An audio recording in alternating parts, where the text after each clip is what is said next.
Ahoi Männers, heute geht es um einen ehemaligen Dortmunder Stadtteil. Oder was? Doch ein Schiff? Mann, Freunde, kleiner Tipp, ne? Rum auf Bier, das bleibt lieber am Pier. Das war wohl gestern zu viel.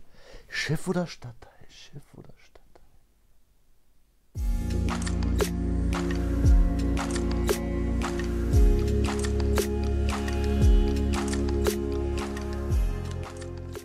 Willkommen in der Nordenplätzchenscheune. Mein Name ist Konter Bieradmiral Blockstar und wir sprechen heute natürlich nicht über einen alten Dortmunder Stadtteil, der heute, glaube ich, Gemeindebezirk ist.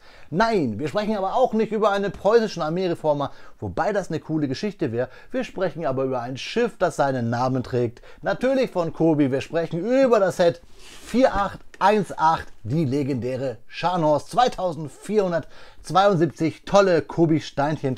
Das Set ist aus 2020 und 2021 habe ich das von jemandem tollen aus eurer Mitte von der Community zum Geburtstag geschenkt bekommen. Dafür danke und endlich bauen wir dieses tolle Schiff. Und warum bauen wir das? Ja, ich habe es euch gesagt, das ist das zweite große Schiff erst hier auf meinem Kanal. Das erste deutsche, und wenn ihr euch vielleicht an ein Haul-Video von mir erinnert, findet ihr da oben auf dem i. Da habe ich euch nämlich vom Community-Projekt der Z20 Karl Galster erzählt, einen deutschen Zerstörer im Maßstab 1:300. Ja, und die Scharnhorst und der Zerstörer haben eine gemeinsame Geschichte. Und wir arbeiten uns natürlich von oben nach unten vor, deswegen bauen wir heute die Scharnhorst. Hier wird ein Video zu folgen. Wenn ihr mehr zu diesem Set hier wissen wollt, einfach meinem Discord joinen. Findet ihr unten in der Videobeschreibung. Aber wir reden heute nicht über den Zerstörer, nicht über den Discord, sondern über die Scharnhorst. Deswegen kommt mit mir jetzt hier auf meinen grauen Trockendock, dann schauen wir uns den Inhalt des Kartons genauer an.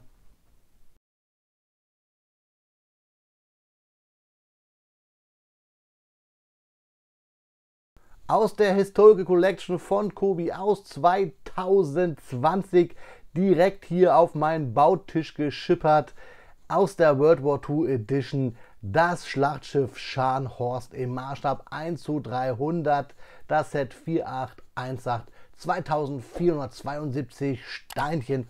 Und da steht sie frisch im Nordmeer. Viele Drucke, ich freue mich richtig drauf. Mein erstes großes deutsches Überwasserkampfschiff.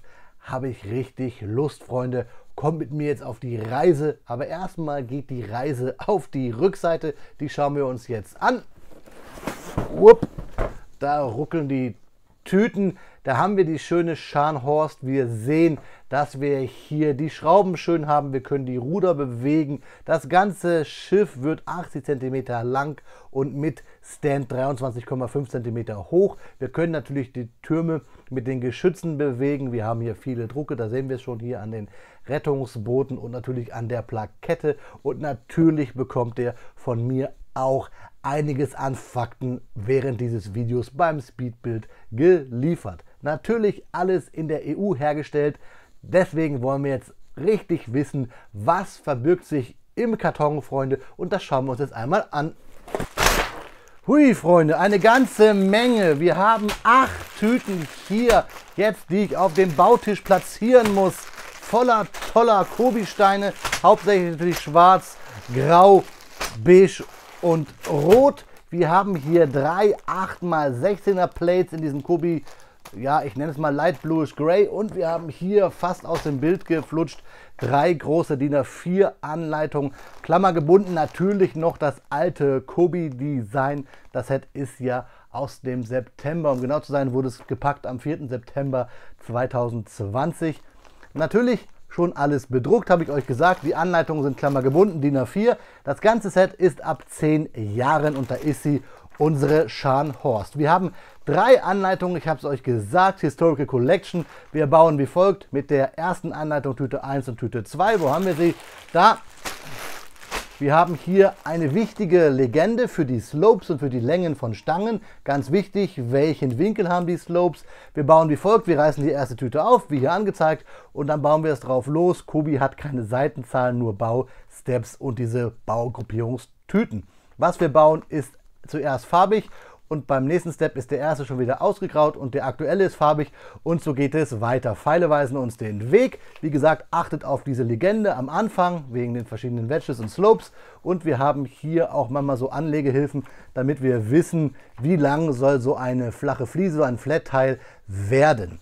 Und fertig sind wir dann natürlich, wenn wir, ich denke mal, 6, 7, 8 Stunden hinter uns haben mit der Anleitung 3. Und auf der Anleitung 3 ist es dann der letzte Baustep, wahrscheinlich der Stand. Genau, hier ist es dann die 477. Richtig aussehen tut das Schiff, aber das können wir ja schon mal ein bisschen vorspoilern. Hier 464, da sehen wir sie schon mit den Kanonen. Dann auf der letzten Seite oder letzten Seiten immer Teileübersicht. Wenn euch ein Teil fehlt, könnt ihr es dann nämlich gleich hier unten reklamieren. Und immer schön, gerade bei so älteren Sets, die Werbung gefällt mir. Habe ich einiges schon gebaut, Freunde. Findet ihr alles oben auf dem i auf meiner Kobi-Playlist. Auch hier schauen wir mal. Wobei World of Tanks habe ich wirklich ein bisschen wenig gebaut. Oh, das Video war schön, da habe ich Wein getrunken. Freunde, schaut einfach mal oben auf dem i. Da gibt es die Playlist zu meinen Kobi-Sets. Aber viel wichtiger ist ja trotzdem, wir bleiben hier im Nordmeer. Wir wollen die Scharnhorst bauen. Freut euch auf die Fakten. Ich freue mich aufs Klemmen, Freunde. Viel Spaß!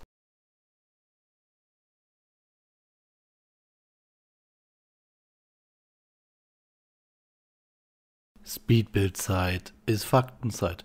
Und natürlich sprechen wir heute über das Schlachtschiff Scharnhorst.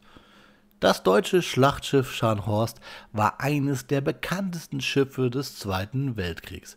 Es wurde nach dem preußischen General Gerhard von Scharnhorst benannt und wurde während des Krieges für seine Geschwindigkeit und Feuerkraft bekannt. Die Scharnhorst wurde im Jahr 1935 nach den Bestimmungen des Versailler Vertrages gebaut, der Deutschland nach dem Ersten Weltkrieg auferlegt wurde.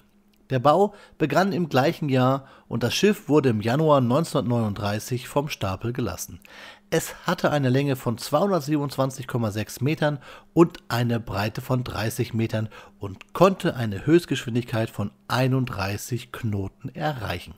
Die Scharnhorst war mit 9 28 cm Geschützen bewaffnet, die in 3 Dreifachtürmen montiert waren.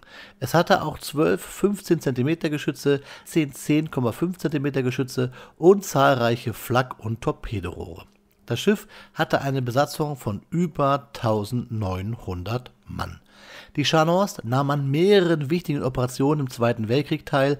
Im September 1939 wurde es zusammen mit dem Schlachtschiff Gneisenau zur Jagd auf alliierte Handelsschiffe im Nordatlantik geschickt. Die beiden Schiffe brachten mehrere Schiffe zum Sinken, bevor sie sich nach einem Treffer von einem britischen U-Boot zurückziehen mussten.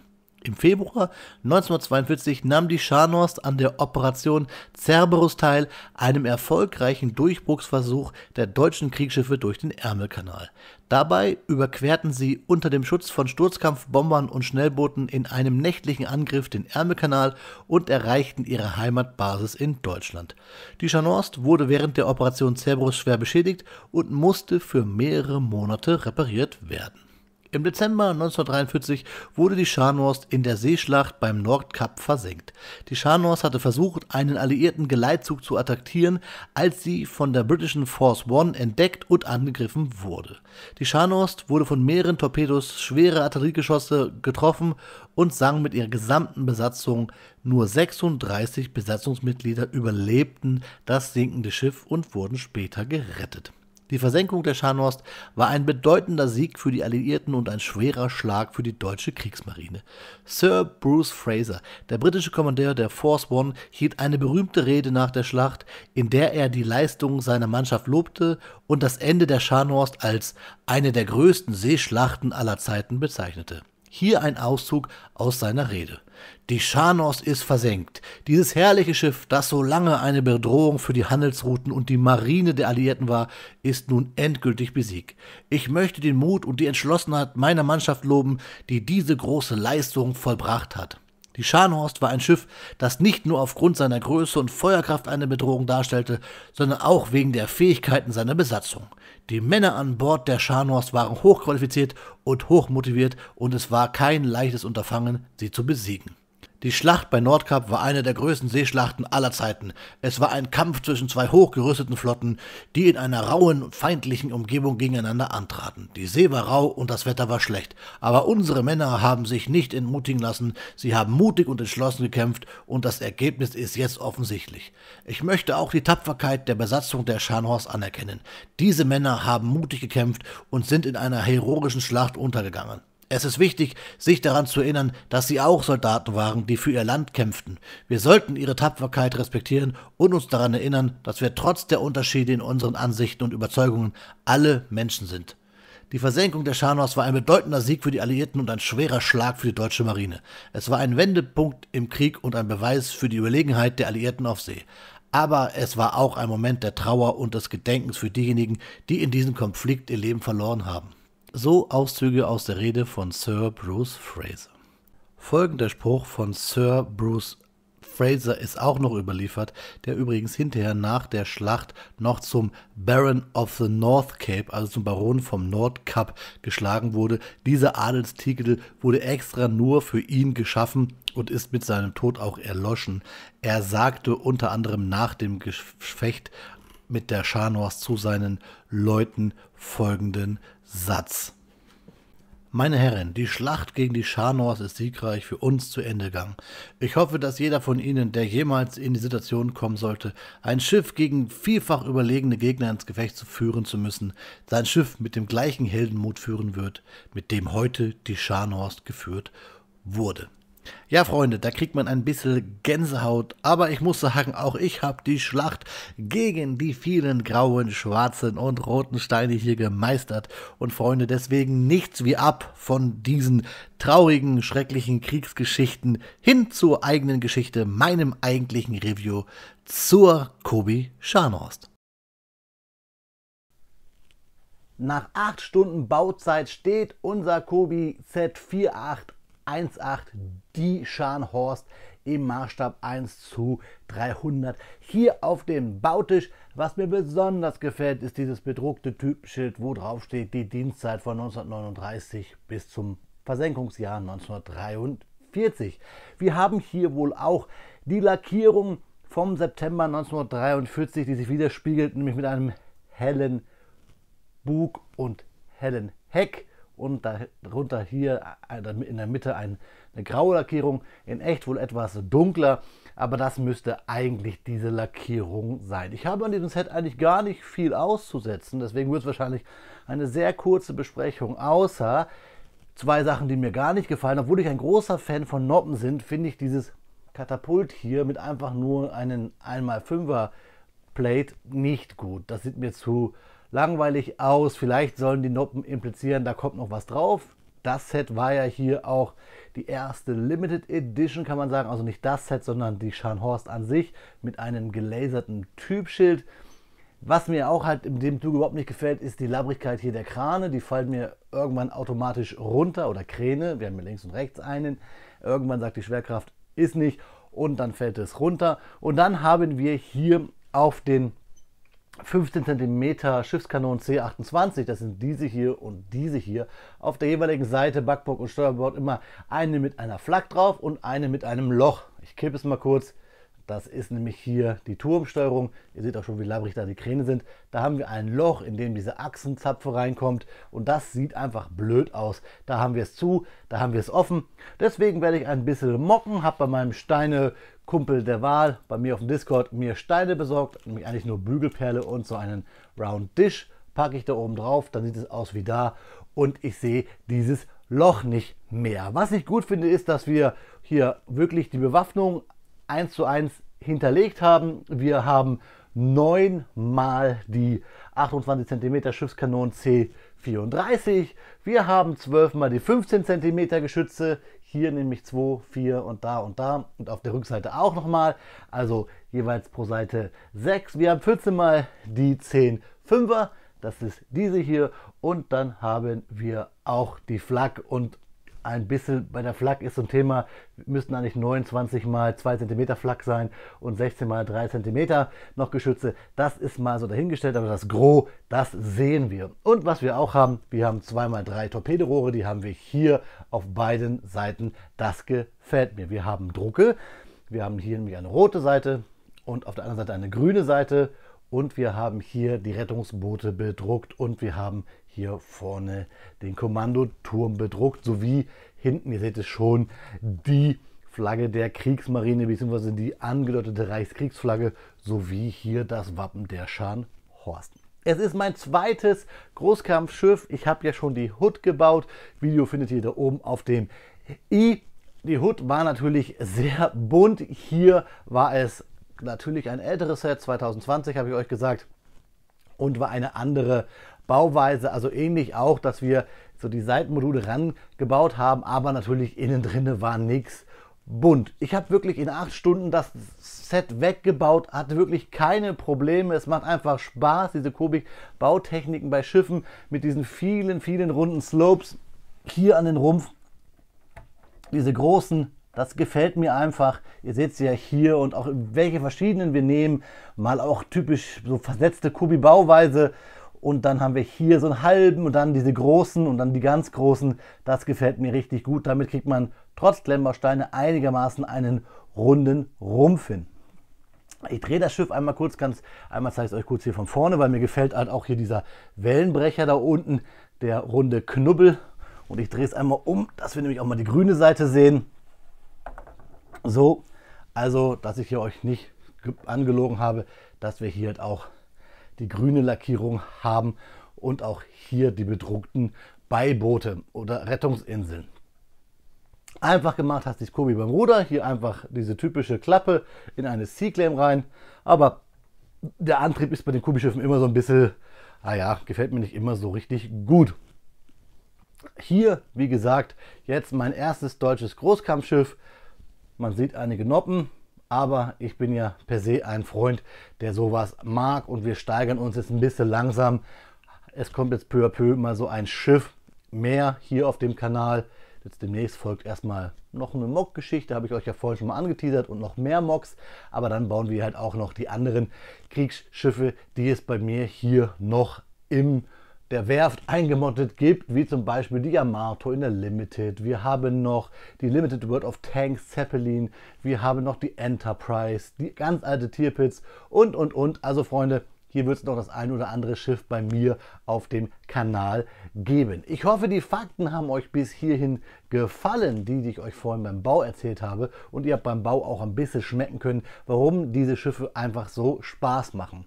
Schaut euch den Bau mal kurz an, macht mal ein bisschen Pause ruhig. Das, was ich euch erzähle, könnt ihr euch ja vielleicht nochmal anhören, aber macht mal Pause und guckt mal wirklich euch die Steps an oder guckt mal in die Bauanleitung.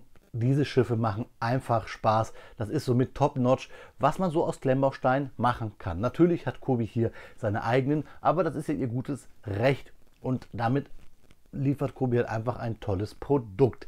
Keine großen Formteile, außer vielleicht hier die der Geschütze. Dieses Klemmen der Geschütze, der Rohre hier rein, macht auch überhaupt keinen Spaß. Aber mit dem richtigen Werkzeug, hier so ein Blockstar-Messer, geht alles gut und ich habe mich auch nicht verletzt. Ganz wichtig noch zum Schluss natürlich, was haben wir über? Nur so ein Brick-Separator und so ein Geschützrohr und eine Seaclaim, da seht ihr es, und ein paar Bügelperlen, die bauen wir hier auch ein, und Kettenglieder. Das macht natürlich überhaupt keinen Spaß, Kettenglieder zu knüpfen, aber bei so einem Schiff gehört es dazu und sollte man sich auch gewiss sein. Ich hatte ein bisschen Probleme hier beim letzten Mast, das seht ihr jetzt nicht so gut, weil er sich da hinten spiegelt oder doppelt. Da habe ich ein bisschen rumgefummelt, da habe ich auch mit die meiste Zeit, eigentlich, wenn ich an Einzelbauabschritte denke, drauf gegangen ist die bei mir, einfach weil ich nicht so ganz gecheckt habe, die Länge der Stangen. Das ist halt auch mal so ein Thema beim Schiff. Ihr habt halt unheimlich viele lange Stangen, da müsst ihr aufpassen. So, und zum Schluss einfach noch, weil es der Abschluss ist und weil ich euch vorne die Front gezeigt habe, beziehungsweise den Bug, zeige ich euch jetzt nochmal das Heck. Schön, wie gesagt, hier ein bisschen einfach gemacht. Und habe ich bei der Hood und bei der U96 und überall auch immer mal wieder, da muss man nachjustieren. Und ihr seht auch schon hier, da ist die Aufhängung abgegangen. Das passiert eigentlich bei diesen Schiffen immer mal wieder, wenn man sie anfasst. Und ich natürlich musste sie anfassen, da ich die ja hier, unsere liebe Schanos, fotografiert habe. Das ist auch das Stichwort. Ihr bekommt natürlich gleich wieder ein paar Detailfotos, dass ihr einfach selber mal gucken könnt. Und hier noch der Stand, der ist cool. Der ist so langsam Standard geworden. Auch so mancher Mocker benutzt diese Art von Stands. Ganz cool halt hier, habe ich euch ganz am Anfang gesagt, mit dem bedruckten Typenschild der Scharnhorst. So, jetzt klemme ich sie wieder drauf. Naja, machen wir es so ein bisschen, dass es so ausschaut. Wir rücken sie ins richtige Licht, meine lieben Freunde. Und jetzt wie immer bekommt ihr ein paar Detailfotos und dann schauen wir uns zum Abschluss noch einmal in die Augen, meine Freunde. Ja, Freunde, wie in jedem Video bekommt ihr hier noch einmal Detailfotos, damit ihr euch selber einen Eindruck vom Schiff machen könnt, vom Kobi-Set 4818, der Scharnhorst. Ich werde euch die Bauanleitung zur Scharnhorst hier in der, in Anführungszeichen, normalen Version unter dem Video verlinken, aber auch die Bauanleitung von der 4817, der Limited Edition. Und ich habe ja eben gerade beim Review gesagt, ich finde das Katapult nicht so schön. Ja, liegt ja natürlich auch daran, dass in der Limited Edition noch ein kleines Formteilflugzeug von Kobi dabei war, ein deutsches und auch nochmal ein britisches, in dieser spätischen britischen Tarnung, diesem Grau-Grün, also 2 Flieger, die mit dem Laserschild, also das erste, meine ich, was Kobi gemacht hatte, schwarz gelasert, die Limited Edition aus. Also beide Anleitungen verlinke ich euch, die findet man bei Kobi nämlich noch, packe ich euch unten in die Videobeschreibung, dann könnt ihr wirklich selber noch einmal schauen, welches euch da besser gefällt. Vielleicht habt ihr sie ja auch zu Hause stehen. Gebt mir einfach euer Feedback und schreibt mir das unten in die Kommentare. Ich muss sagen, ich muss mir jetzt noch mal überlegen, wie ich in Zukunft solche großen Schiffe präsentiere.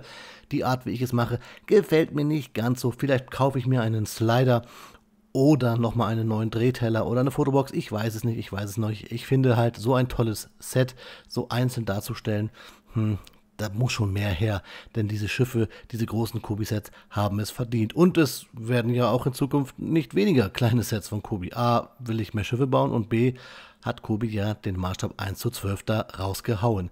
Es kommt ja jetzt der Tiger bald und ich wette, es kommt auch ein Sherman zum Tag der Invasion in der Normandie. Aber das ist nur meine Meinung. Schauen wir mal. Ja, Freunde, das waren jetzt hier die Detailbilder und wir schauen uns gleich zum Abschluss noch einmal in die Augen.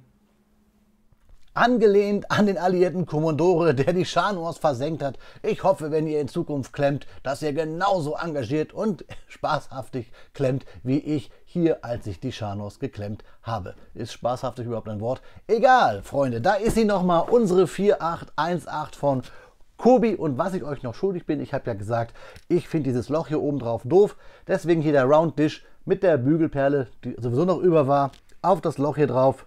Zack. Und schon sieht der Turm genauso aus wie da, beziehungsweise auf der anderen Seite habe ich schon gemacht. Backbock, Steuerbord könnt ihr euch aussuchen. Ja, ich möchte nochmal vielen, vielen lieben Dank sagen an die Community, denn ohne euch hätte ich dieses Schiff nicht als eines der tollsten Geburtstagsgeschenke, die ich jemals bekommen habe. Wobei das hier jedes Video, was ich für euch machen darf und wo ihr kommentiert, für mich ein Geschenk ist. Schnulzig, ist aber so. Deswegen schreibt mir bitte eure Meinung zum Schiff, zur Community, also zu euch selber, bitte unten in die Kommentare, denn das ist mein Wasser für so ein Schiff, mein Schweröl für die Motoren. In diesem Sinne, Freunde, immer ein bisschen handbreit Wasser unter dem Kiel. Ich wünsche euch hier auch eine gute Fahrt, habt eine schöne Zeit, klemmt was Schönes, auf Wiederbauen, euer Freund und Konter Bieradmiral, der Vlogster.